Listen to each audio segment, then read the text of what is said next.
सिंधिया रियासत काल के प्राचीन फूलबाग स्थित गोपाल मंदिर में जन्माष्टमी का पर्व धूमधाम से मनाया जा रहा है। हर साल की तरह इस बार भी सेंट्रल बैंक ऑफ इंडिया से लगभग 100 करोड़ से ज्यादा के आभूषणों से भगवान श्री कृष्ण और राधा रानी को सजाया गया है। भगवान के दर्शन और आभूषणों को देखने के लिए ग्वालियर ही नहीं, देश भर के अलग अलग स्थानों से लोग यहां पहुंचते हैं।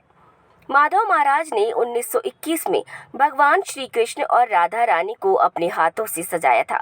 उन्होंने इस मंदिर के लिए बेशकीमती सोने, चांदी, हीरा, मोती, नीलम, पन्ना जैसे रत्नों के आभूषण बनवाए थे। आज़ादी के बाद ये सभी नगर निगम के सुपुर्द कर दिए गए। हर साल जन्माष्टमी पर ये आभूषण निकाले जाते हैं और भगवान का श्रृंगार किया जाता है। मंदिर की सुरक्षा व्यवस्था के लिए जहां सीसीटीवी कैमरे लगाए गए हैं, वहीं 100 से ज्यादा पुलिसकर्मियों का दल भी तैनात किया गया है। शाम को यहां मटकी फोड़ प्रतियोगिता का आयोजन किया जाता है। ये सिंधिया परिवार द्वारा देश के अंदर प्रेम कैसे जागृत हो, प्रेम की भूमिका को लेकर यहाँ भगवान कृष्ण का सखी रूप में यहाँ स्थापना की गई। उसका कारण ये है कि प्रेम की भाषा लोग समझें, इसीलिए सखी रूप में यहाँ कृष्ण का है। और कृष्ण ने पूरे देश को कर्म योग सिखाया था, इसलिए जन्माष्टमी के पर्व पर सब लोग बड़े हर्षोल्लास से इसको जन्म मनाते हैं। और यहाँ कीमती यहाँ हमारे हीरे, पन्ने, जवाहरात हैं। सबसे बड़ी बात यह है कि सखी रूप में यहाँ कृष्ण का अवतार है और कृष्ण की यहाँ बहुत पूजा होती है। सभी नगर वासियों को कृष्ण जन्माष्टमी की हार्दिक शुभकामनाएं। आज सुबह प्रातः 10 बजे समिति के सभी सदस्य सेंट्रल बैंक ऑफ इंडिया में उपस्थित रहे, जहां पर स्टेट टाइम के जो आभूषण हैं सोने और चांदी के, वो वहां पर तिजोरी में रहते हैं। वहाँ पर सभी के सामने उनको निकाला गया और उसके पश्चात उन्हें बक्से में बंद कर सिक्योरिटी में, हाई सिक्योरिटी के साथ उनको मंदिर पर लाया गया।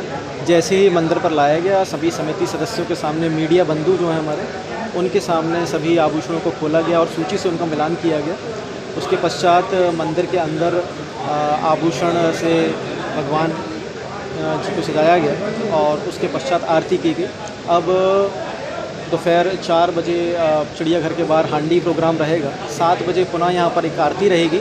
उसके पश्चात रात के 12 बजे समिति सदस्य सभी पुनः उपस्थित रहेंगे। यहाँ पर सभी के सामने कैमरा वीडियो रिकॉर्डिंग में सभी जो आभूषण हैं उनको दोबारा सूची से मिलान करके पैक किया जाएगा और सिक्योरिटी के साथ, पुलिस सिक्योरिटी के साथ सेंट्रल बैंक ऑफ इंडिया में जो लॉकर है वहाँ पर दोबारा से रखा। सर, आभूषणों की वैल्यूएशन को लेकर बड़ी भ्रम रहता है। कुछ लोग बोलते हैं 50 करोड़ है, 100 करोड़ है। 2007 में पहले हुआ था, उसके बाद कोई वैल्यूएशन नहीं हुआ है। एग्जैक्ट क्या एग्जैक्ट तो अभी इस समय कुछ कहा नहीं जा सकता, लेकिन यदि आप लोग ऐसा बोल रहे हैं तो हम जो चांदी और जो सोने के जो आभूषण हैं उनके हमारे पास ग्राम उपलब्ध हैं, कितना उनका वेट है। तो हम लोग जब रात की सूची का मिलान करेंगे तो उस समय हम लोग टोटल कर लेंगे वेट और आज के रेट के अनुसार आप लोग को सूचित प्रति वर्ष की भांति जन्माष्टमी के अवसर पर, भगवान के जन्म के अवसर पर नगर निगम द्वारा जो प्रत्येक साल तैयारी की जाती है, उसी के तहत आज फिर ग्वालियर नगर निगम के द्वारा